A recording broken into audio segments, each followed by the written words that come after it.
Dios tiene más que bendecirnos.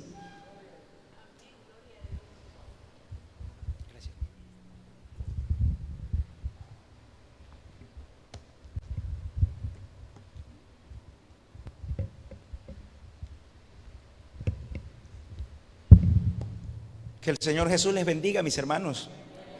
¿Cuántos tienen una alabanza para nuestro Dios? Es un gusto poder saludarles a cada uno de vosotros en el nombre del Señor Jesucristo. Le damos gracias a nuestro Dios por esta hermosa oportunidad que tenemos hoy de poder estar reunidos en su nombre, celebrando la victoria del Señor Jesús. Gracias al Señor por los hermanos que a través de los medios de comunicación también están unidos en este mismo sentir para exaltar al que vive y permanece para siempre. Estamos celebrando el último culto del año. Estamos celebrando la cena del Señor y qué bueno poder llevarlo a cabo en la bendición de Dios, poder culminar un año de la mano del Señor. Hubo mucha gente que no lo pudo lograr, hubieron muchas personas, muchos conocidos nuestros, muchos familiares que no alcanzaron a llegar hasta este día. Gracias a Dios por usted y gracias a Dios por todos aquellos a quien Dios le concedió esta nueva oportunidad de poder tener una nueva mañana en su presencia. Esperamos que el Señor nos continúe bendiciendo a través de su palabra. Todos bienvenidos en el nombre del Señor. Es un gusto poder disfrutar de la compañía del Señor y de la compañía suya, y que en esa misma confraternidad, en ese mismo ambiente de amistad y de hermandad, poder celebrar la cena del Señor Jesucristo. Pero en este momento vamos a escuchar la palabra de Dios. Vamos a oír palabra que da vida. Y qué importante es que antes de llevar a cabo un acontecimiento tan solemne, tan trascendental como es la cena del Señor, podamos hacer énfasis, podamos escuchar concerniente a lo que es, lo que significa, quiénes lo pueden hacer, de qué manera lo podemos hacer, y de esa forma poder celebrarlo con toda la libertad y con todo el conocimiento de lo que concierne celebrar la cena del Señor. Les invito por favor a estar en pie y abran sus Biblias en Primera de Corintios capítulo 11.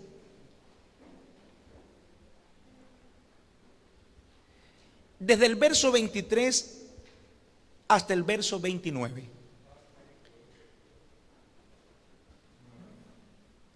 Gracias a nuestro Dios por disfrutar siempre de su presencia maravillosa.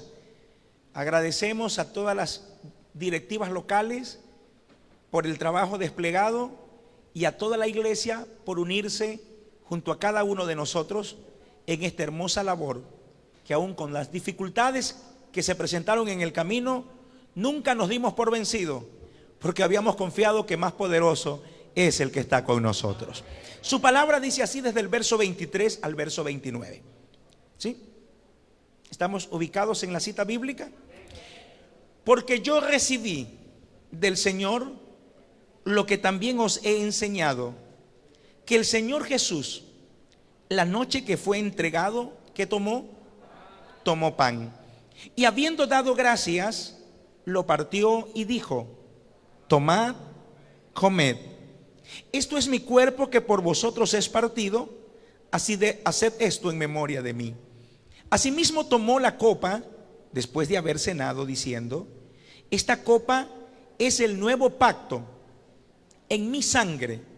Haced esto todas las veces que bebiereis en memoria de mí. Porque todas las veces que comiereis este pan y bebiereis esta copa, ¿qué hacemos? La muerte del Señor anunciáis hasta que venga. De manera que cualquiera que comiere este pan o bebiere esta copa del Señor indignamente, será culpado del cuerpo y de la sangre del Señor.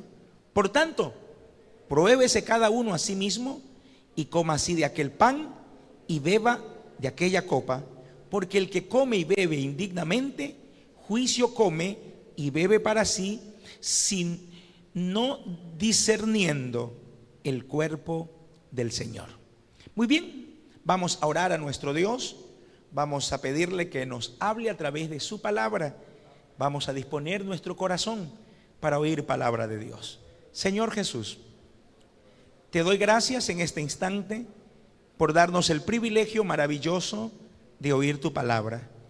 Gracias por cada hermano que ha podido darse cita de manera presencial, pero gracias también por aquellos hermanos que a través de nuestra página oficial local están acompañándonos en este culto. Bendícenos a todos, que tu gloria maravillosa se derrame, que tu palabra encuentre cabida, que tu palabra traiga claridad, traiga luz a nuestro corazón. Siempre tu palabra es la mejor, tu palabra es la que necesitamos.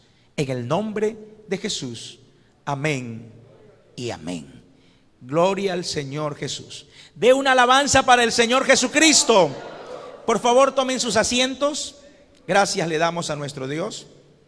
Quiero agradecer a los hermanos que estuvieron ayudándonos el día de ayer. Un hermoso equipo de asistentes en donde pudimos junto con nuestros hermanos adultos mayores celebrar la cena del Señor. Me llamó una hermana con antelación un poco preocupada y triste: pastor, no hemos podido estar en el templo y tampoco no vamos a poder tener la oportunidad de celebrar la cena del Señor. Le dije: no, mi hermana, tranquila, porque este hermoso evento usted no se lo va a perder. Y se puso a llorar por teléfono: ay, pastor, muchas gracias por esa oportunidad.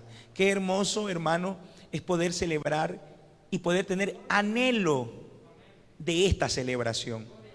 Hay personas que cuando se acerca esta celebración están preocupados, pero hay otros que cuando se acerca esta celebración están anhelantes de ella, deseosos, así como anhelamos la venida del Señor. ¿Sí? Las Torres Gemelas dominaron el paisaje de Manhattan desde que fueron construidas en 1973 hasta el desafortunado 11 de septiembre del 2001, cuando dos aviones de pasajeros se estrellaron contra ellas. Ustedes y yo fuimos testigos a través de los medios que las torres fueron derribadas y devoradas por las llamas. Había gente que por no querer, no soportar las llamas, se lanzaban al vacío desde una altura bastante grande, bastante alta. Las torres ambas colapsaron, convirtiéndose en montañas de escombros, costándole la vida a más de 3,000 personas, entre ellas 350 bomberos, paramédicos y policías. Hoy, donde antes eran las Torres Gemelas, se la conoce como la zona cero. El lugar alberga un museo conmemorativo, el One World Trade Center. Hay allí unas fuentes que representan el espacio que dejaron las Torres Gemelas, y hay un centro comercial. La construcción tiene 541 metros de altura, 104 pisos, y el acceso a los visitantes únicamente es hasta el piso 102, donde hay un mirador para apreciar vistas desde el punto más alto de la ciudad. Cerca de allí se encuentra la capilla de San Pablo, en donde los feligreses construyeron muros, y los familiares de las víctimas, amigos y gente en general pudieron colocar recuerdos en memoria de sus muertos. Esta pared de recuerdos creció rápidamente hasta convertirse en un monumento. Por otro lado, en casi todas las estaciones de bomberos en Manhattan tienen ahora sus propios monumentos para recordar a sus colegas perdidos en el desastre. ¿Por qué hago mención a esto? Porque la cena del Señor también es para recordar. Pero aquí no se recuerdan los caídos, aquí se recuerda la victoria de Jesucristo. Como podemos notar, el levantar monumentos tiene un propósito, y es conservar en la memoria de las personas el recuerdo de aquellos que ya no están, ¿verdad?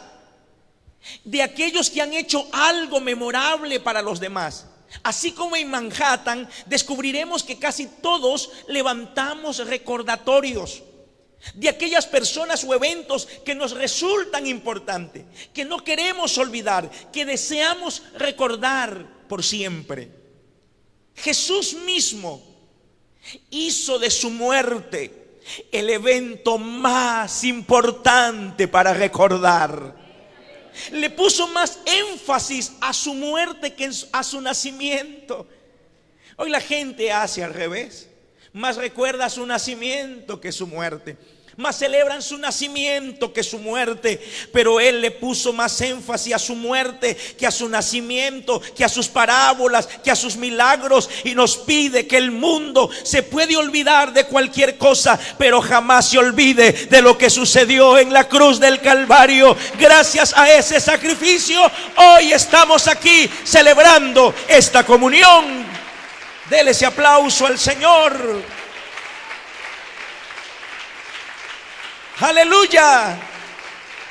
Que nunca se nos olvide, mis hermanos, que nunca se nos olvide por qué murió. ¿Por qué murió? Por sus muertes, o por su muerte, perdón. Las puertas, y voy a decirlo de manera simbólica, las puertas del infierno fueron abiertas para que aquellos condenados a permanecer allí salieran a una nueva vida. Por su muerte fue quitado por completo el dominio a Satanás. Por su muerte el pecado perdía su control de aquellos que depositaron la confianza en Él. Y además de que las puertas del cielo se abrían de par en par para dejar entrar a todo aquel que creyera que Cristo es el Señor y que por su muerte somos salvos. Aleluya. Gloria a Dios. El día en que muere Jesús fue un día para recordarse. Como diríamos hoy y como se hizo viral una palabrita hace algún tiempo, prohibido olvidar. Si hay algo que es prohibido olvidar, es la muerte de Cristo Jesús. Pero ¿de qué manera dispuso Cristo que este evento no se perdiera? Mire la inteligencia y la sabiduría del Señor. Escuchen, porque esto es un detallito muy sencillito, pero muy importante. ¿De qué manera Cristo Jesús hizo que este acontecimiento no se perdiera? No lo hizo con edificios, no construyó un edificio memorial. No hizo columnas de mármol con el nombre de Él. Lo hizo con dos hábitos comunes que no cambiarán nunca en nosotros: comer y beber. Lo hizo con algo que es tan cotidiano. Mire, el Señor se descomplica. El Señor no es tan, Él no es tan complicado en cosas, en vanidades. Él es tan sencillo, pero tan certero en sus cosas. Lo hizo con dos hábitos: comer y beber. Pues en tanto viva una persona, tiene que comer y tiene que beber. Y Jesús escogió estas dos cosas como maneras de mantener viva la historia de su muerte y decirnos a través de la cena del Señor que su muerte trajo vida, que su muerte produjo victoria, que su muerte nos dio libertad, que su muerte es lo mejor que le haya pasado a la raza humana. Dele la gloria al Señor Jesús.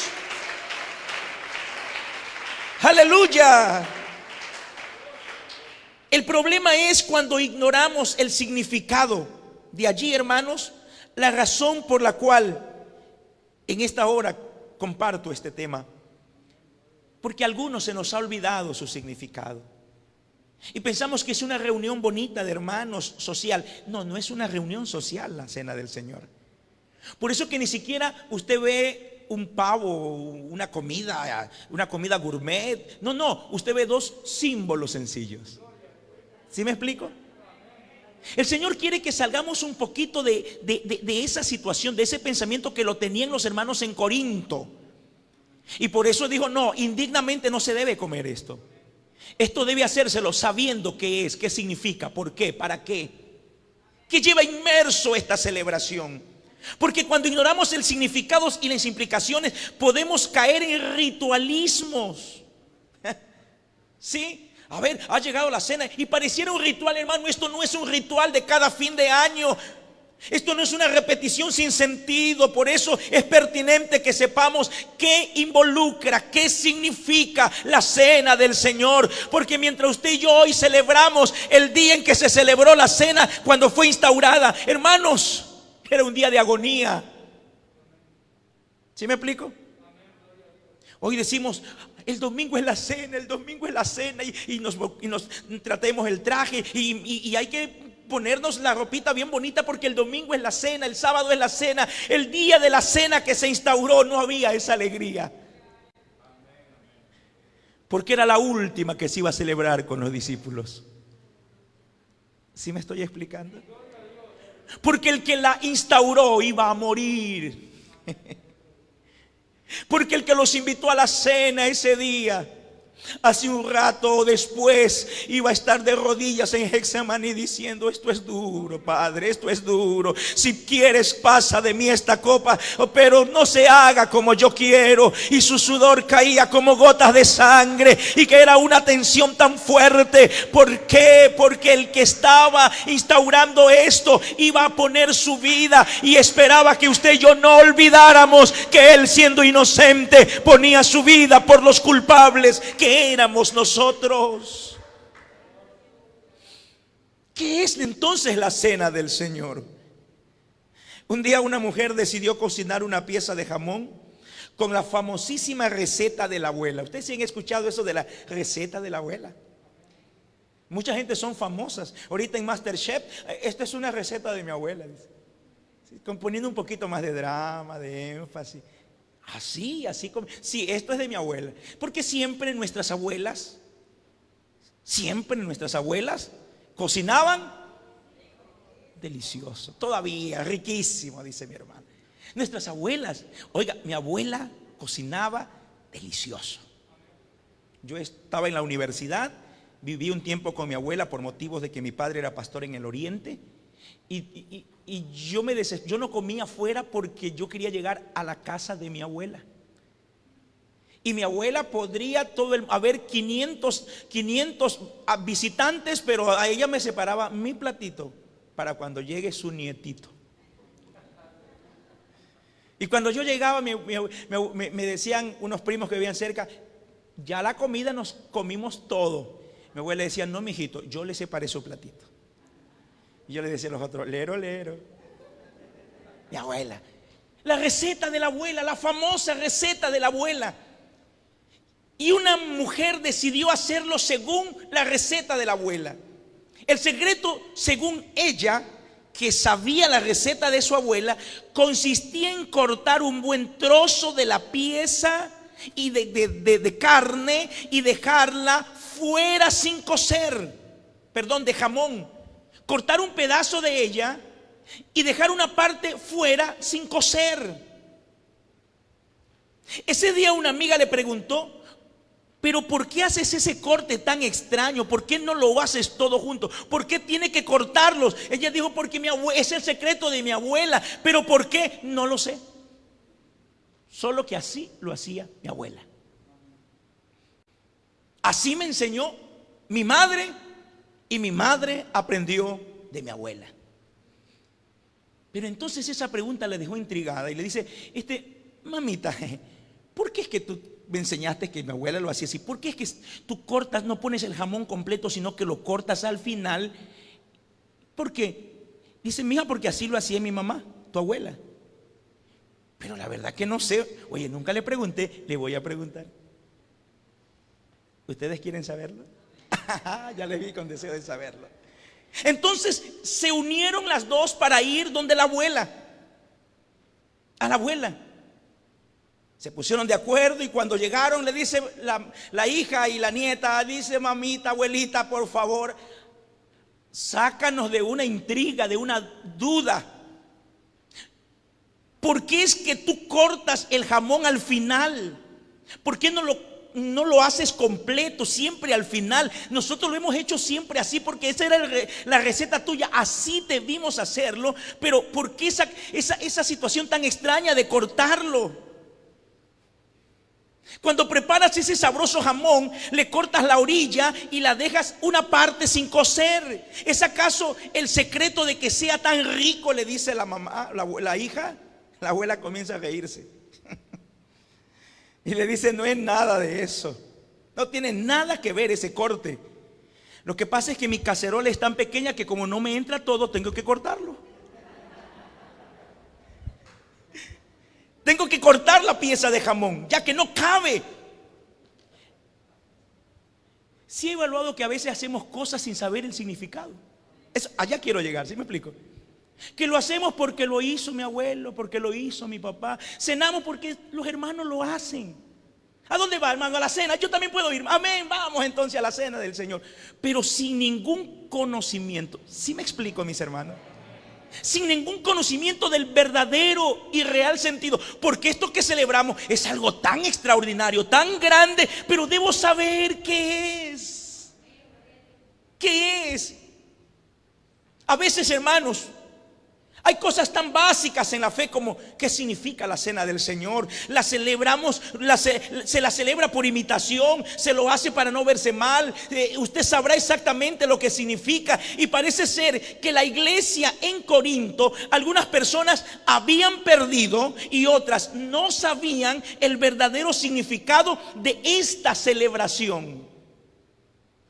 En el texto que leímos, los primeros versículos hablan de una iglesia en Corinto desordenada al tomar la cena del Señor. Eso usted lo va a leer en casa.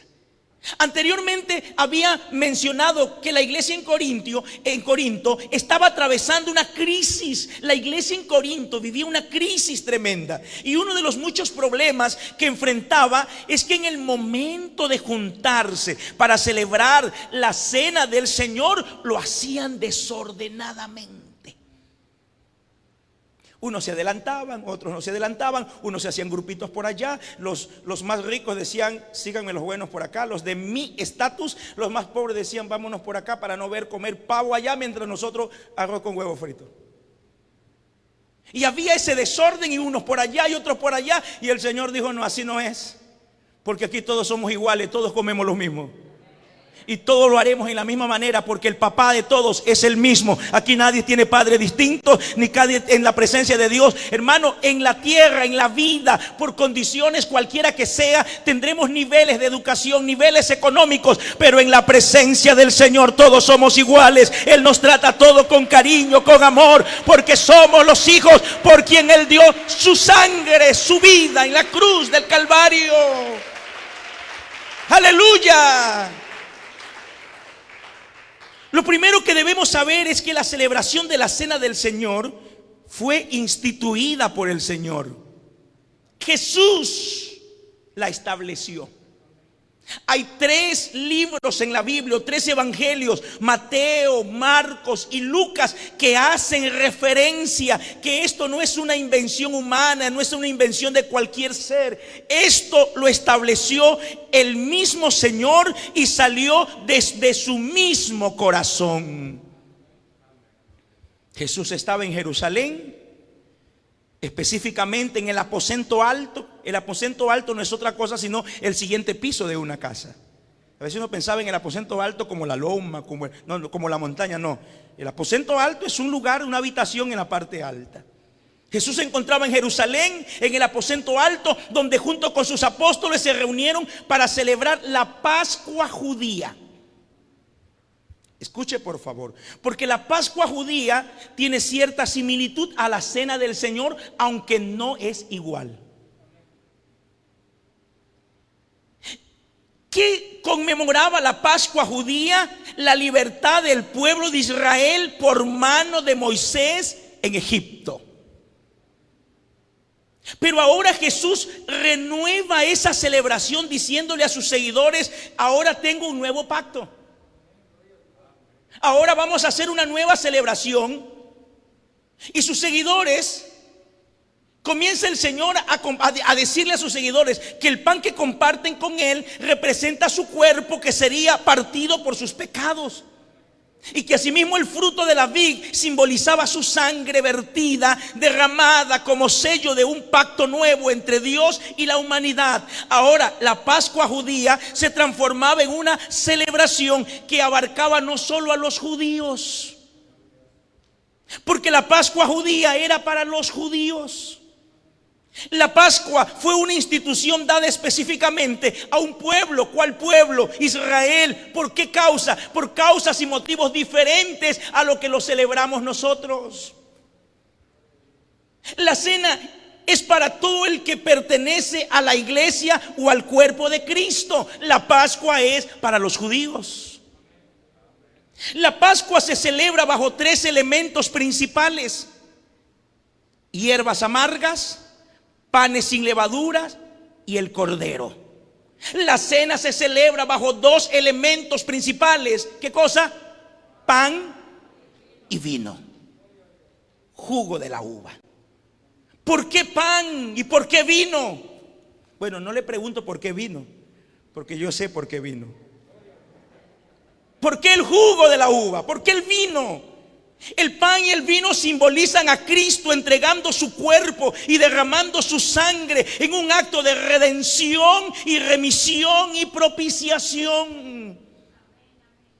Es Cristo redimiéndonos, es Cristo recuperándonos. Éramos de Él, pero un día perdimos, fuimos entregados a Satanás con aquel pecado de desobediencia de nuestro primer padre Adán. Pero estando en manos de un amo malo que nos maltrataba, Cristo decidió venir a buscar y a salvar lo que se había perdido. Y la única manera era pagando el precio de nuestra culpa, y lo hizo con tanto gusto. Su sangre redimió a cada uno de nosotros. Dele la gloria al Señor Jesús.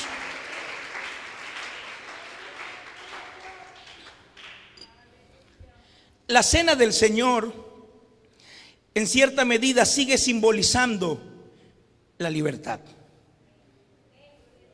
pero ahora lo hace de una manera más amplia y poderosa. Porque si para Israel significaba la libertad de la esclavitud física, para nosotros significa la libertad de la esclavitud espiritual. Éramos esclavos del pecado. ¿Sí recuerdan? Éramos esclavos de la muerte. No, ya no somos, éramos. Me encanta cuando los voceros de Cristo cantan: no quisiera recordar lo que antes fui. Éramos. Un pastor estaba reprendiendo un demonio y le decía: en el nombre de Jesús te vas. Y dice: ¿y quién eres tú para sacarme? Acuérdate que tú eras ese borracho, tú eras el tal persona, y él era el mujeriego, y era el esto. Y él le dijo: sí, es verdad, era. Pero un día Cristo me cambió, me libertó, me salvó, y ahora soy hijo del Todopoderoso. Así que somos nueva criatura, iglesia. Siéntase feliz, ha sido libre por la sangre de Cristo.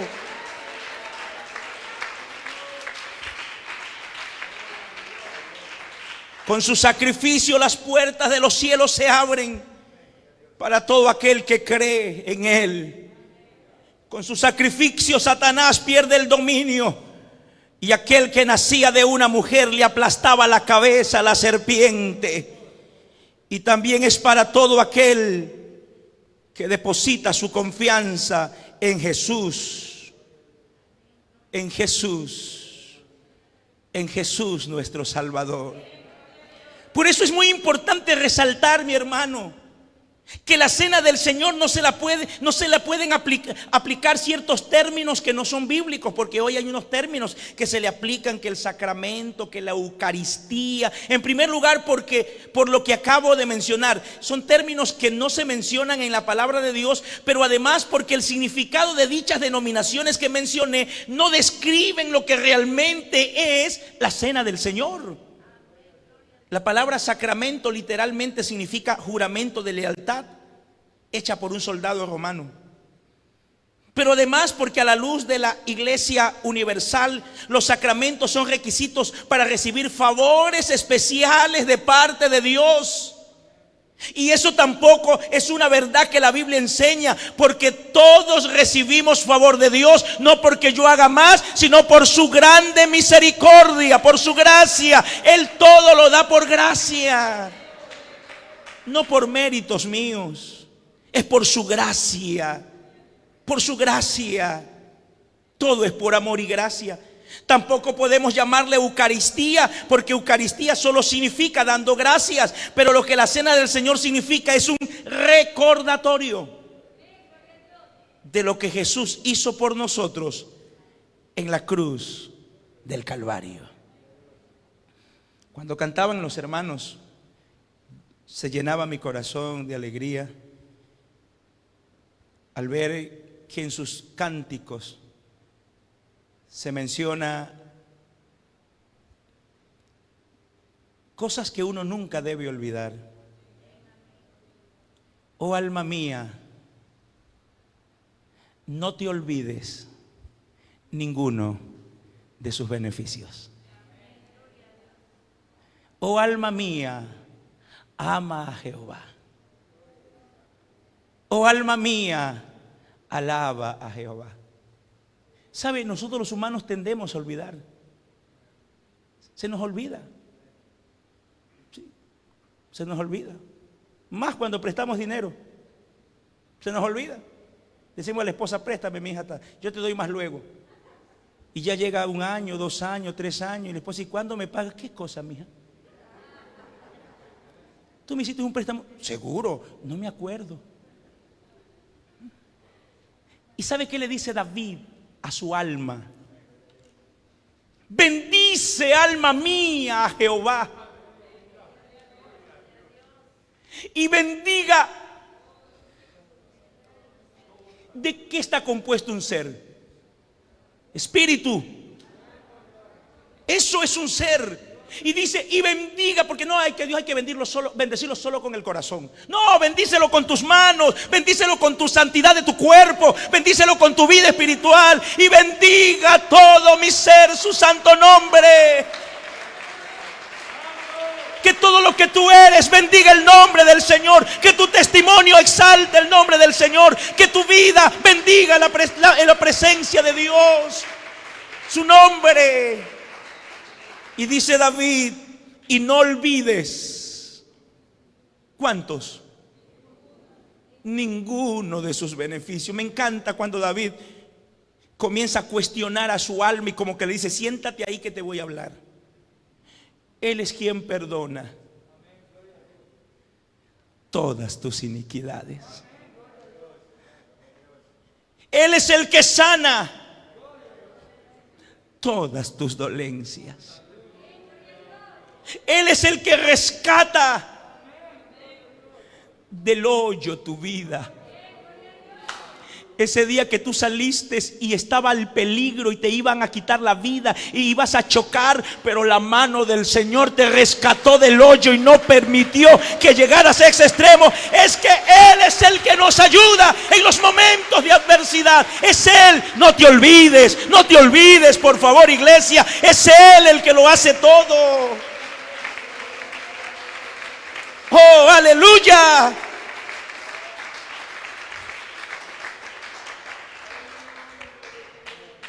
Un arquitecto alemán dijo, las grandes obras pensadas como conmemoración destruyen el recuerdo de las víctimas en vez de conservarlo, convirtiéndose en cementerios de estatuas.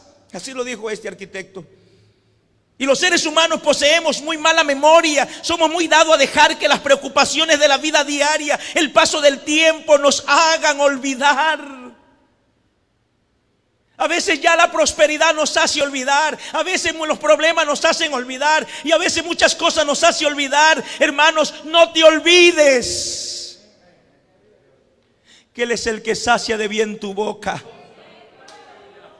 de modo que te rejuvenezcas como el águila. No te olvides que Él es el que hace justicia y derecho a quienes padecen violencia. Es Él, no te olvides, no eres tú, no es tu mano, no es tu procedimiento, es Él el que lo hace. No te olvides, a veces nos olvidamos y queremos hacer justicia por nuestra propia mano. Nos olvidamos que Él es el que hace justicia. Iglesia, en el nombre de Jesús, recibe la palabra de Dios.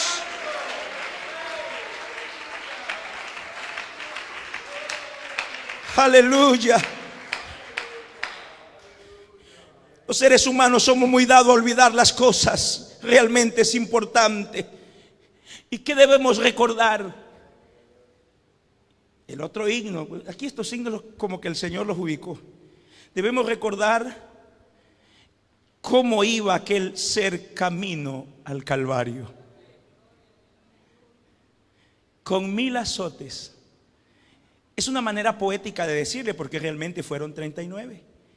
Pero hay muchas cosas que son de manera poética, que a veces uno las quiere tomar tan literal. Ay, está pecado, eso es pecado, no dice la Biblia. Hay cosas que son poesías. Con 1000 azotes significa que los azotes que recibieron fueron demasiados para que sobreviva un hombre, porque no solo era látigo, eran garfios que donde caían desgarraban la piel. Hay algunos historiadores que dicen que a veces le caía por la cara, iba desgarrando. Por eso alguna vez vi algo con Mel Gibson, creo que era Mel Gibson, que hizo una representación de la pasión de Cristo. Y a veces uno ve eso, es tan extremo. Y muchos dicen se acerca, es lo más cercano a lo que sucedió. Porque el látigo, hay gente que dice que incluso partes de su cuerpo, partes de todo su cuerpo muy sensible, donde caía el látigo, eran desgarradas. Ese que iba con esa cruz parecía un monstruo sangrante, era un hombre hinchado, era un hombre desfigurado. Dice la Biblia, como raíz de tierra seca, no hay parecer en él, ni hermosura para que le diésemos.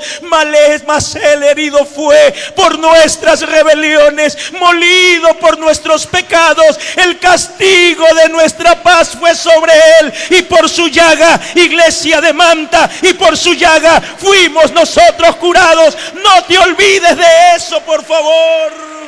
Aleluya.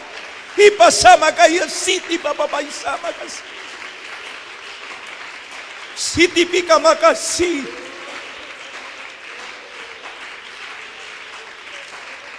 Aleluya, acuérdate de eso. Hay mucha gente que sufre de amnesia. Hay mucha gente que sufre de amnesia, y no de solo de amnesia física, sino de amnesia espiritual. Hay mucha gente que puede tratar la amnesia física, hay médicos, pero el Señor te dice de la amnesia espiritual, te quiero tratarla yo. Y esta mañana has entrado al consultorio de aquel que te dice, no puedes olvidar, no puedes olvidar. Y esta cena es para no olvidar. ¿Saben cuál era el problema de los israelitas? Que caminaban con el Señor durante 40 años por el desierto. ¿Saben cuál era el problema? Olvidaban. Con un rey estaban bien, venía otro rey, ¿y qué pasaba? Y usted encuentra en los jueces y hacían lo malo delante de Jehová. Y se olvidaban del Dios de sus padres. Que Sebastián no se olvide del Dios de su padre. Que Giselle no se olvide del Dios de tu padre. Hijo, no te olvides del Dios de tu papá. Hija, no te olvides del Dios de tu padre. Y tú, Salomón, hijo mío, reconoce al Dios de tu padre y sírvele. Me parece ver a David con Salomón cuando mi padre un día me dijo, siéntate ahí, mi hijo. No te olvides del Dios de tu papá. Que si Dios no hubiese salvado a tu papá fuese un borracho, descuidado, irresponsable, con hijos por todos lados. Pero un día Dios se atravesó en el camino de tu padre Me cambió la vida y ahí tengo a mi esposa y los tengo a ustedes en integridad delante de Él. No se olviden que el Dios de tu padre sea el Dios tuyo y el de tus hijos.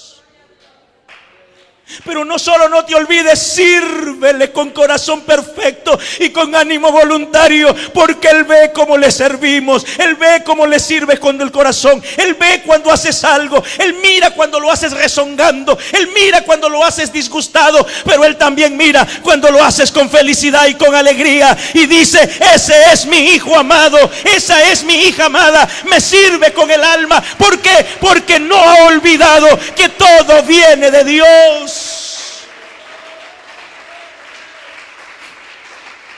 Todo viene de Él, iglesia. Todo viene del Señor. Y para poder celebrar la cena del Señor, iglesia amada, necesitamos venir con la actitud correcta. ¿Qué actitud mostraría usted cuando alguien lo invita a una cena muy importante? ¿Cómo llega usted cuando es invitado a una cena muy importante? ¿Cómo se comporta usted allí? Independiente de los gustos y las costumbres, considero que si alguien que para nosotros es importante y digno nos honra con invitarnos, buscaríamos la mejor manera de dar una buena impresión, mostrar lo mejor de nosotros. Necesitamos acercarnos delante de Dios con un corazón agradecido. Entrad por sus puertas con acción de gracias, por sus atrios con alabanza. Reconoced que Él es Dios, que nosotros no nos hicimos a nosotros mismos, que pueblo suyo somos, y que Él es el pastor de este rebaño, que somos sus ovejas. Jehová es mi pastor, que no se te olvide, Jehová es mi pastor. Así entra en su presencia.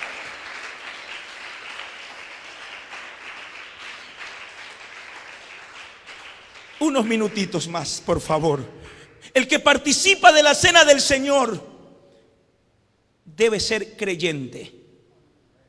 ¿Y por qué debe ser creyente? Porque esta copa representa ese nuevo pacto entre Dios y su pueblo. ¿Y quién es su pueblo? El que ha creído en su nombre. Así que es importante precisarlo, porque de pronto él dice: pero ¿y por qué los amigos, los invitados, los inconversos, y con todo el respeto que ellos se merecen, con todo nuestro respeto y cariño, pero la celebración de la cena del Señor, esta parte simbólica se la lleva a cabo con su pueblo? En segundo lugar, los elementos que se utilizan es el pan y la copa. Hermanos, estos elementos, el pan y el jugo, no son mágicos, no son místicos. No es que haya algo allí, una poción, no sé, algo mágico allí. No, Señor, no es así. Cada uno de estos elementos tienen un significado muy especial. Cuando el pueblo de Israel en la Pascua comía las hierbas amargas, hacía memoria de la esclavitud. Cuán amarga es la esclavitud. Dios le dijo: hierbas amargas. ¿Por qué? Porque les recordaría que un día fueron esclavos. No se te olvide. Sí, ahorita eres libre, pero un día fuiste esclavo. Y Él te libró con mano fuerte y poderosa. Cuando comían el pan sin levadura, entendían su destino como pueblo separado y consagrado a Dios, que no debía mezclarse con otro pueblo. Usted sabe que la levadura, ¿qué hace? Leuda toda. No puede, pero un poquito. No permitas el pecado ni de a poquito, porque un poquito de pecado echa a perder toda tu vida espiritual. Pastor, pero yo no peco tanto como otros hermanos. No, Señor, es que Dios no dice pecado grande ni pecado pequeño. Pecado es pecado, cualquiera sea el porte delante de Dios. Y Él dice: sé santos, porque yo soy santo. Si el papá de nosotros es santo, estos hijos también somos santos en su presencia. Aleluya. Y cuando comían el cordero, porque eran hierbas amargas, pan sin levadura y cordero, es porque el cordero eran agradecidos, porque el cordero significaba para ellos sustitución, significaba libertad de la muerte. El cordero lo mataban el día en que vino la plaga última para los egipcios, y con su sangre la pintaban en los dinteles, portales de las puertas de sus casas, y cuando venía el ángel de la muerte pasaba de largo donde veía la sangre. ¿Sabe por qué el ángel de la muerte pasa de largo cuando pasa por tu casa? Porque ahí ha sido rociada la sangre de Cristo, y le hace daño al de allá, y la muerte le llega al de más allá, y el virus pasa por allá, y la muerte te campea, pero no toca lo tuyo, porque la sangre de Cristo ha sido derramada sobre su iglesia.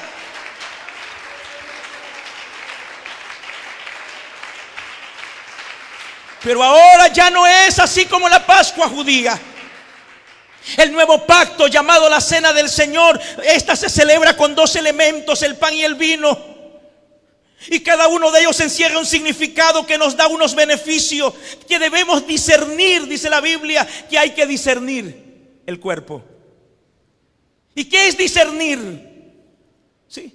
¿Qué es discernir?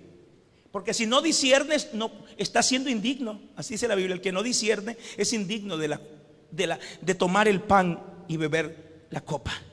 ¿Qué es discernir? Implica conocer el significado de cada uno de los elementos y apropiarse de los beneficios por la fe. El creyente debe tomar el pan, que representa el cuerpo herido, flagelado, partido, molido por nuestros pecados, y que dice la Biblia que por su llaga, escuche esto, si tú comienzas a apropiarte de los beneficios que produce lo que vamos a hacer, aquí va a suceder milagros. Se lo digo en el nombre de Jesús. Porque la Santa Cena no es una bonita celebración, hay beneficios inmersos. Alguien puede ser libre de cualquier atadura de enfermedad o de lo que sea. Dice la Biblia que por su llaga fuimos nosotros curados. Al tomar el vino, que representa la sangre, debo apropiarme de lo que eso representa. Representa la justicia de Dios y los beneficios que se dan por la justicia. Por eso, mi hermano, es importante conocer todo lo que tenga que ver con la justicia para ser efectivo en el ceremonial de la cena. Y el no apropiarnos de dichos beneficios me va a hacer caer en indignidad. Indignidad. Y aquí no traemos un pedazo de pizza y una Coca-Cola, porque el Señor mencionó cuáles son los elementos: pan y vino. No dijo coman algo de harina, ni tomen algo de algún, no, dijo pan y vino, jugo de la uva. Y todas las veces que comiereis este pan y bebiereis esta copa, la muerte del Señor anunciáis. En tercer lugar, debe celebrarse de la manera correcta. Cualquiera que comiere el pan y bebiere la copa indignamente va a ser culpado de eso. ¿Y cuál es la actitud correcta? Unidad, iglesia.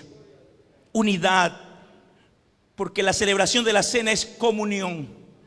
No puede ser si no estamos en comunión. Es comunión, hermanos. ¿Sabe? El problema de los corintios era que estaban desunidos. Un grupito por allá y otro grupito por allá. El del grupito de los de acá y el del grupito. No, Señor, el Señor no tiene grupitos. El Señor tiene una iglesia que ha lavado con su sangre. Una iglesia sin mancha que un día viene por ella. Siguiente cosa, conscientes. Porque si no disciernes lo que estás haciendo, no eres consciente.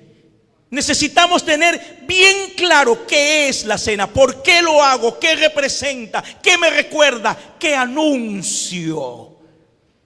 Y cada vez que la tomamos, anunciamos que Él viene. Que Él viene. Era un niño y escuchaba un coro que decía: Y yo le estoy esperando. Y yo le estoy esperando. ¿Usted le está esperando? Porque cada vez que nos sentamos a celebrar es diciéndole: Señor, puedes venir en cualquier momento. Porque si eres digno de tomar una copa y un pan, eres digno de recibir al Cristo cuando venga por ti en las nubes a llevar esta iglesia maravillosa.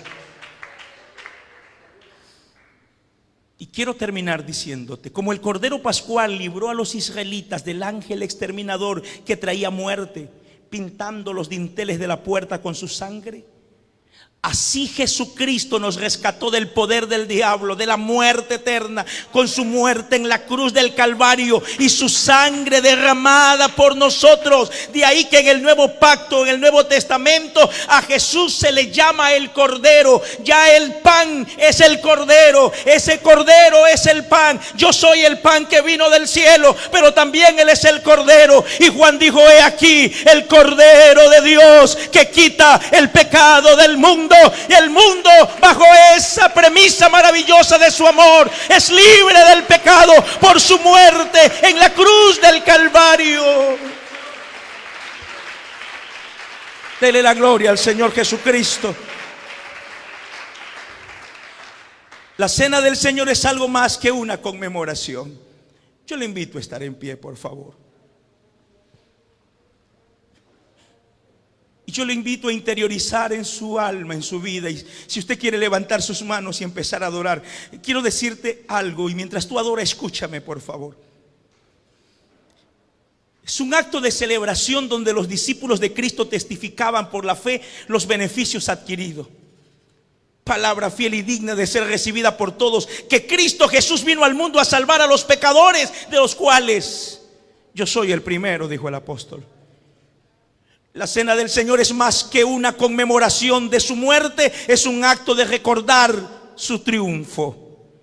Ese triunfo que lo tuvo sobre la muerte y los beneficios adquiridos, que por su gracia somos salvos. Por eso que la cena hoy es una cena de gozo. Hoy cenan los que se sienten salvos. ¿Y sabe cómo se siente uno que es salvo? Feliz. ¿Sabe cómo se siente uno que es salvo? Como alguien que salió de la cárcel y ve la última puerta que se abre y siente ganas de gritar, de correr, de saltar, y él dice: pero ¿por qué? Soy libre, soy libre. Soy libre. Había una cárcel que nos oprimía, pero su muerte nos hizo libres. Hoy celebramos lo que alguien tuvo que sufrir hace más de 2000 años atrás. Y yo te invito en este momento, acompáñame un ratito, por favor, y demos una vueltita en el monte Calvario. Acompáñame, por favor, y demos una vueltita al monte Calvario. Acompáñame un ratito y demos una vuelta a aquel que está siendo crucificado. Y la sangre se le está yendo y va rodando por aquella cruz. Y hay un charco de sangre en el piso. Y alguien está diciendo ahí: Padre, perdónalos. Perdónalos. No saben lo que hacen. Y hay gente injuriándole, y hay gente gritándole, y hay gente diciéndole, y hay un ladrón de un lado diciéndole a él: pero ¿por qué no te salvas si antes tú hacías milagros? Si antes tú levantabas a los muertos, si hacías esto, sálvate y sálvanos a nosotros. Y hay otro del otro lado que le dice: no tienes vergüenza, no tienes consideración, no tienes un poquito de sangre en la cara. Nosotros estamos aquí porque robamos, porque delinquimos. Nosotros estamos aquí porque merecemos. Pero este que está en medio es inocente.